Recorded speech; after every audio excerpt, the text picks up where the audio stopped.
Hi everyone, welcome to the confessions and therapy session. Maybe that's probably a better title for this video. Welcome to this therapy session of a bewildered, broken Man United fan, and that's essentially how I feel today. To be honest with you, really broken. It's not because we lost. It's not because we lost against a League Two team. I'm old enough and experienced enough where Man United is concerned to have seen that before. York City, Fergie's heyday, you know, Pete United. We got knocked out of the League Cup by York. So it's not a new thing, and it's not a video about United lost and I hate United and this that and the other. It's not that. This is something that's been obviously it's been coming for a while. Things within the club are just progressively getting worse. And I genuinely feel like I'm really, really struggling to affiliate myself with Man United now, being a United fan. This video might go off on a tangent, and I might go from one point to another and to another and to another. I don't know. This is just me getting my thoughts out, seeing what United fans think, see what football fans of other clubs that have struggled in the past think. But essentially, for me, it is kind of like a therapy. I need to get these feelings out. What better way to do it than just to share it with the viewers of this channel and, as I say, United fan in general. So I'm not, excuse me, I'm not a United fan that started watching them in 2008, 2009 when Ronaldo came in and was head and shoulders above everybody else. I started supporting United when it from as long as I can remember, really. My first game was, I want to say it was 1989, but I think it might have been a little bit later. I think it was either 90 or 91 season, but for some reason, 89 season sticks in my brain. And it's one of those feelings I'll never ever forget walking up the steps and then looking out onto the Stretford end, I'll never forget it. I was with my dad. My dad took me to my first game. I was always going to be a United fan. My dad's a United fan. Some of you will have seen him on match day vlog videos that he's been involved in with me. He was a season ticket holder in the 60s and 70s. So he's a old school Man United fan. He's old enough to remember 68. So yeah, so I was always going to be a United fan. And I've obviously become a United fan through arguably its biggest period in its history. Just winning anything and everything in sight, dominating the Premier League for, since it started, since Fergie retired in 2013, really. Excuse me, you have to bear with me because I'm cold, a bit of a cough, chest infection kind of thing. So I digress. Anyway, so yeah, it's not like I've supported them just because they were winning things. It was before then. It was leading up to things. I'm old enough to remember the FA Cup win in 1990. I remember where I was. Rotterdam in 91. I remember where I was. And of course, then things just got better and better and better. So I'm essentially all I've known for the best part of me loving football for, since I was in high school. So like 11, 12, 13 years of age. It's just United winning. And I'm not naive enough to think that United should win everything season in, season out. Football goes through phases. I get that. Liverpool went through a phase. Arsenal have gone through a phase where they've won trophies, but they've not won the league. I get it. City did nothing for as long as I can remember. And it's been their turn. They've had their successful period. So it happens. City will drop off at some point or another. Liverpool will drop off at some point or another. Arsenal will win league titles and then they'll drop off. And then United will I say United will pick up again. Not looking like it at the minute. I didn't realise that the impact that Fergie had on the club. I knew it was massive, but I didn't realise it was as him and David Gill as well, because you can never forget David Gill. I didn't realise just how big an influence on that club they had.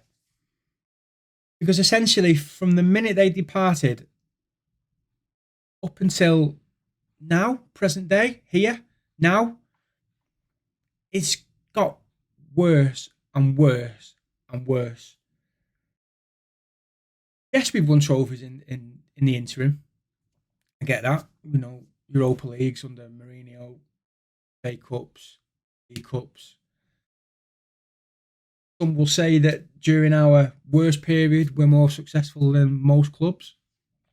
Fair enough. Okay, I accept that. But from a Manchester United standard, it's not good enough. It's been nowhere near good enough. There's been times where I've been to Old Trafford and I've wanted to get out of there as quickly as possible. There's been times where I've been going to games and the build up to it is like I don't want to go. And that's hard to deal with as a fan, really, of any club. I would imagine. I'm sure there's other clubs fans that's felt exactly the same way as I have, or as I do. You know, I never ever thought I would feel like that though. I never ever believed. Well, you wouldn't do, would you? You know, you win in European Cups, you win in leagues season after season. You would never ever expect United to be in the position that they're in. And you would never expect as a fan to think, I don't want to go to a game. I don't want to watch him on the telly. I could, a million different things I would rather do than watch United on the telly. I'm a season ticket holder now as well, so it's not like my support from's faded off when they've not been successful. If anything, it's made me want to go more. I go to games when I can. The last three seasons, I think it's been myself and my mate Bob. We become cup season ticket holders, so we will automatically get a ticket for every cup game that we've got drawn at home. My dad, I started going games again, so I'll go with him. But as I say, now I'm a season ticket holder, and it's something I've always wanted to be. But I couldn't have picked a worse time, because now I think I'm struggling. I am struggling with the club in general, and I don't see it getting any better. I said to anybody that would listen to me that we would get beat by Grimsby, and this, I'm trying my best not to do a discredit to Grimsby, because you know they played well, but I knew what would happen. What happened yesterday would happen. Now, anybody that knows me, particularly within our Discord and our, you know, like my friend group, I must owe people £1,000,000 in bets that, oh, I bet United won't win this, because it's one of I am pessimistic, I suppose, but at the same time, I like to tempt fate. I like to say, oh, United won't win this, and subconsciously I'm thinking to myself, oh yeah, we will. You put a downer on things, because then you're preparing yourself for the worst when you're really expecting the best to happen, if that makes sense. And I've said that a lot. I mean, Christ, I think I said to my mate Bob that I'd get a Fellaini tattoo if we beat Ajax in the Europa League. So essentially, I should have a Fellaini tattoo on me somewhere. Not that I thought we would lose, but it's one of those things that you say because you're tempting fate. As I say, you're being pessimistic, knowing that you're going to get something good out of it. Essentially, you feel like you've played a part. I don't know. It's a weird one, but that's changed now. That doesn't happen. If I said to you, or I will say to you now, United are going to get beat on Saturday against Burnley. I'm not saying that because I'm trying some mad little superstition or whatever it may be I'm intervening with something and the world will change and United will win, right? I genuinely believe that on Saturday, Man United will get beat by Burnley. And I'm fully expecting that to happen. I don't want to go to the game, but I am going to go. Because I'm sure by the time Saturday morning turns around, I find a little glimmer of optimism and I'll be buzzing when I get to the stadium. I'm so excited I'm there again. And then within 10 minutes of kickoff, it'll be gone. And I'll be wanting to get out of there as quickly as possible. And that's horrible. That really feels horrible. It's I don't want to say it's like I'm in mourning as such, but maybe that's what it is in essence. I haven't got anymore what I used to have. And I don't like this new normal. But is this new normal ever going to end? I don't think it is. I can't see a point where this ends and it starts to look better. I'm 100% certain that I'm going to watch Ruben Amorim's last game in charge of Man United. And that's shocking because people will say his tactics are wrong. People will say this. People will say that. There's no way on earth you can blame his tactics for the performance yesterday. You have to blame every single player that was on that pitch. Certainly in the first half. Second half, we played a lot better. Substitutions made a difference.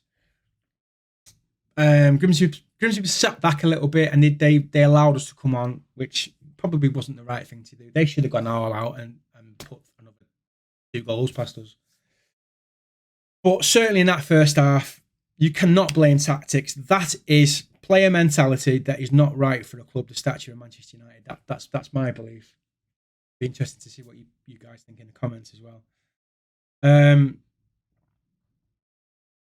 You can't say that he's not a good manager. You can't say that his tactics don't work because he's dominated the Portuguese league. All right, fair enough. You can say Portugal, but he's won trophies. You know, he's a serial winner. His tactics and his formation hammered Manchester City in the Champions League last season. Whenever it was, I can't remember. I think, yeah, it was last season, wasn't it? So you can't say that he's a bad coach. You can't say that he can't tactically get it right. You have to look at the players. Onana's mistakes in that game yesterday are not a tactical issue. Okay? That's simply just because he's not good enough. Dalot going missing on regular occasions is not a tactical thing in the sense that he probably shouldn't be playing. All right, who else is going to play in that position? Certainly with Mazraoui not being fit at the moment. Those are his inabilities. He's not a good footballer. Ugarte in the middle is not a good footballer. Or, you know, elsewhere he could be. Premiership quality, Man United quality, absolutely not. We've invested. We bought Brentford's best player. We bought Wolves' best player, who were good players, great players in the Premier League for their clubs last season and the season before. One of the best strikers in Europe. We spent a fortune on those 3 players. And we've had very minimum output from those, right? Why is that? Is it a tactical thing or is it a play thing? I think it's a play thing. Cunha's been probably the better of the 3. And I know Sesko's come on as a sub, so maybe that's a little bit harsh. But Mbeumo got the goal last night, great goal. But I feel like he's been lacking as well. Not had as much from him as I would have hoped to have seen. It seems odd that a player can't come into this United side, as bad as they are, and make a difference immediately. And Cunha aside, perhaps. They can't fit in and make that team better. We're not scoring goals. We're not creating opportunities. You wonder why Højlund suffers the way he has. Because he doesn't get service. We don't create. And that baffles me. I don't enjoy watching them anymore. Excuse me. I don't enjoy watching them anymore. They're a difficult watch. And I can't have conversations with people. Hence kind of like what this video is a little bit for. As I say, it's like a therapy thing. I can't have a conversation with my dad because he'll have his own opinion and then we'll argue. And my dad's 74 there's not that many United games left that we've got together to watch, and that in itself is an issue because I hate that this is happening at the tail end of his. It might sound a bit dramatic, but I hate that this is happening at the tail end of his life essentially because he's as I say he's 74. So how many more years has he got watching United? I'll always treasure the 90s and the 2000s, and I always used to look forward to going with my dad's to watch the United game, and in a sense I still do because he's my dad, but it doesn't have the same meaning that it used to. I'm always going to love United, but it's definitely a love-hate relation. There's a fine line between love and hate, and I'm genuinely teetering over the edge and leaning towards hate because I just can't believe how this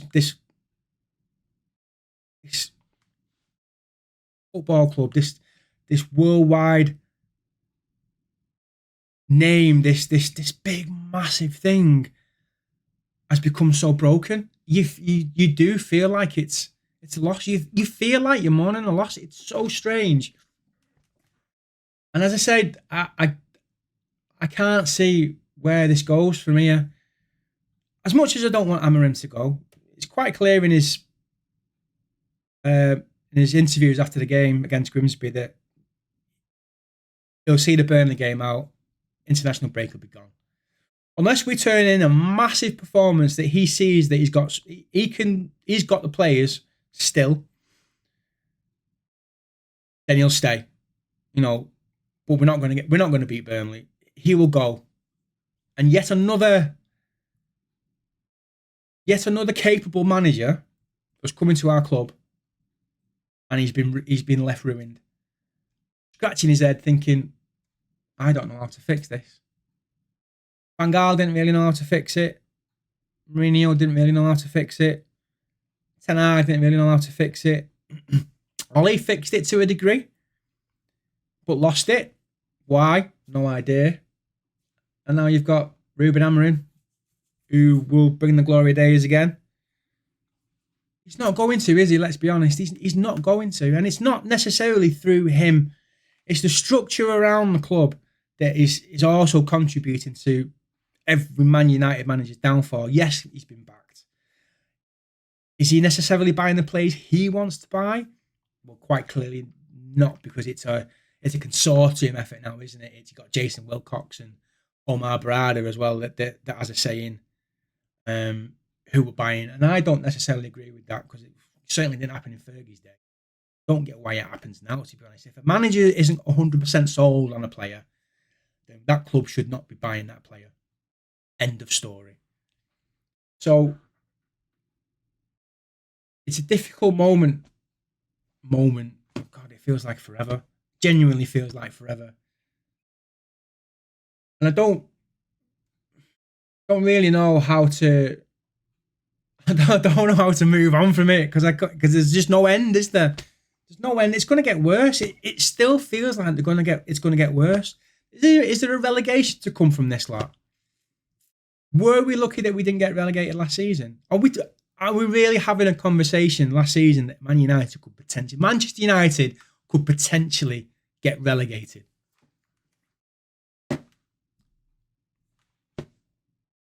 I think that says it all for me. That just shows you how dire the club is in of a mess. It's just, I don't know. And I've thought about how do we make it better? How does it become better? Is selling the club? Is the Glazers selling the club going to fix it? I don't necessarily think it's going to fix it straight away, no. But I think what it needs is, if it's going to get better, it needs to be ill. And it needs to allow itself a recovery period of getting better. And the club just doesn't seem to want to do that. They might not necessarily sack Amorim. And the thought within the club might be to stick with him and him be the one that guides us through this illness and makes us better. But he's not going to ride it out. 1,000,000% he's not going to ride it out. And then I don't know who is, because you cannot see. You could let's reel off some names now that really successful managers that could still come in and give it a go. So you've got like Carlo Ancelotti, for as successful as that man has been. Zinedine Zidane, Luis Enrique, throw Pep in, throw Jurgen in. And then you talk about a couple of the Premier League managers that I forget the name, the Palace manager. I think the Bournemouth manager's been mentioned as well. And then you get the stupid end of the stick like Sean Dyche and play managers like that. It doesn't matter who you bring in. Not one single one of them will get United any closer to a league title than Ruben Amorim would. But what do? You have to ride it out. But they're not going to ride it out. One way or another, he's not going to ride it out. So it's not getting better anytime soon. And the longer it goes on, the harder it's going to be. The worse it's going to be for me. And I don't quite know how I'm going to handle, because I'm struggling at the minute. I can't deal about how it's going to get worse and how I'm going to feel then. Now, you might say that, Phil, get a grip. But when you love something, when your passion essentially is this, it's hard. And it's not like it's not a glory hunting thing. It was genuinely a period of, even up until sort of like the middle of last season, the end of, I was so excited to get my season ticket. And in the back of my mind, I'm thinking to myself, we're not going to, you're just going to, you paid 900 quid to watch shite, essentially. But I didn't care. It's what I've always wanted. I've always wanted to be a United season ticket holder. It's made me want to go more the worse we've got, because I want to get behind them and I want to be there when it starts to get better. I'm not so sure I want to do that anymore. I'm not so sure, because I'm not hurt by him. Again, Phil, get a grip. But that's how I feel. And B, because I just don't see a time when it's gonna happen. So what do we do? Well, I'm gonna go on Saturday, Anna. I'm gonna, as I say, I'm gonna have that 10-15 minute window of remembering what it's like to be a United fan. Loving the stadium, loving the walkout songs, Take Me Home United Road, getting goosebumps every time that comes and gets sung by the crowd. And then on the drive home, arguing with my dad because we've been shit and we got beat by Burnley. So I don't know. I'm really interested to know what, not just United fans, what football fans in general, because as much as we love, as much as I'm sure that you love to hate United, I know through my own friend circle that there are people that are actually genuinely starting to wish that this wasn't a thing and United were at that level where they could compete and have the rivalries again. Is United Liverpool really a rivalry now? No, not really. Is United and City really a rivalry now? No, not really. It doesn't mean anything. It's it's got its history, but it's just not like it used to be. And we all want it to be like it used to be. And it's not going to be like it's used to. It needs to find its new normal, but I don't know. As I say, I keep saying it, I don't know what that looks like. And I don't know when it's going to spring into life. I thought I was there against Arsenal. And yeah, we lost. All right, fair enough, we lost. But you looked at the performance against Arsenal and you thought to yourself, all right, there's something that we can work with here. There's something that we've got, we've improved. you can see that there's a change, right? And then the first 10 minutes against Fulham, again, you're thinking, oh shit, right, we're gonna do all right here. We're gonna beat Fulham, and then lo and behold, it's exactly the same performances as we saw last season. And then you get the Grimsby game, which was, remember the 4-0 game against Palace? Ten Hag was in charge. I thought that was bad.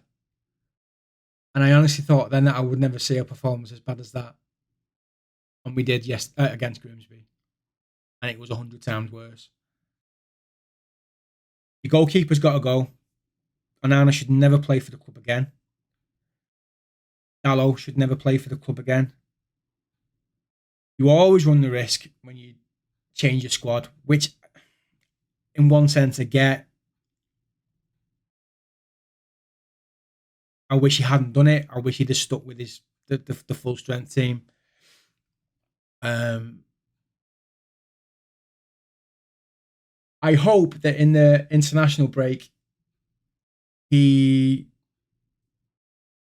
tweaks things around rather than leave. He tweaks his way of playing. He finds like a happy medium of something that gets them playing and creating chances more than they are doing and better than they are doing. But as I said, I 100% think I'm going to go on Saturday and his last game, and he'll wave us off, and that'll be it.